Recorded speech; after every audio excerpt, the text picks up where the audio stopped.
നമ്മൾ ഇന്ന് ഉണ്ടാക്കാൻ പോകുന്നത് നാടൻ പോർക്കറിയാണ്. അപ്പൊ നമുക്ക് വീഡിയോയിലേക്ക് പോകാം. ഉപ്പ്, കുരുമുളക് പൊടി, മഞ്ഞൾപ്പൊടി എന്നിവ വെച്ച പോർക്ക്, സവോള, ചെറിയുള്ളി, ഇഞ്ചി വെളുത്തുള്ളി പേസ്റ്റ്, കറിവേപ്പില, മഞ്ഞൾപ്പൊടി, മുളക് പൊടി, കുരുമുളക് പൊടി, ഗരം മസാല, മല്ലിപ്പൊടി, ഉപ്പ് എന്നീ ചേരുവകളാണ് നമുക്ക് വേണ്ടത്. പിന്നെ ഒരു ചട്ടി എടുത്തിട്ട് അതിലേക്ക് കുറച്ച് വെളിച്ചെണ്ണ ഒഴിക്കുക. പിന്നെ ഇഞ്ചി വെളുത്തുള്ളി പേസ്റ്റ്, കറിവേപ്പില ഇടുക. അതിൻ്റെ പച്ചമണം മാറുന്ന വരെ നമുക്ക് ഇളക്കിക്കൊണ്ട് ഇരിക്കാം. അതിന് ശേഷം നമുക്ക് ചെറിയുള്ളി ഇടാം. എന്നിട്ട് അത് ഇളക്കാം.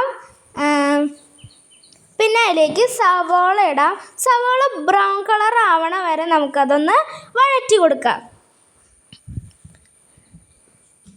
അതിന് ശേഷം നമുക്ക് മസാലപ്പൊടികളെല്ലാം ഇടാം.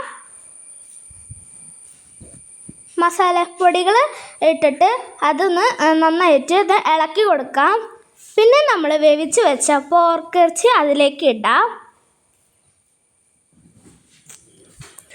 എന്നിട്ട് നമുക്കതൊന്ന് അതിലേക്ക് കുറച്ച് ഗ്രേവിക്ക് ആവശ്യമുള്ളൊരു ചൂടുവെള്ളം ഒഴിച്ചു കൊടുക്കാം. എന്നിട്ടത് നമുക്ക് വീണ്ടും ഒന്ന് ഇളക്കി കൊടുക്കാം. ഗ്രേവി അതിൽ പിടിക്കണ വരെ നമുക്കതൊന്ന് ഇളക്കി കൊടുക്കാം. ഇനി നമുക്ക് 10-15 മിനിറ്റ് മൂടി വയ്ക്കാം. അതുവരെ ഞാനൊന്ന് പോട്ടെ. 10-15 മിനിറ്റ് കഴിഞ്ഞിട്ടുണ്ട്. അപ്പോൾ നമ്മുടെ നാടൻ പോർക്കിറച്ചി ഇവിടെ റെഡി ആയിട്ടുണ്ട്. നല്ല മണം വരുന്നുണ്ട്.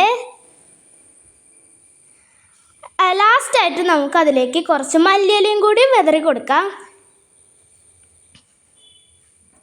ഇപ്പോൾ നമ്മുടെ നാടൻ പോർക്കിറച്ചി കറി റെഡി ആയിട്ടുണ്ട്. വീഡിയോ ഇഷ്ടപ്പെട്ടാൽ ലൈക്ക് ചെയ്യണം, ഷെയർ ചെയ്യണം, സബ്സ്ക്രൈബ് ചെയ്യണം, കമന്റ് ചെയ്യാൻ മറക്കരുത്.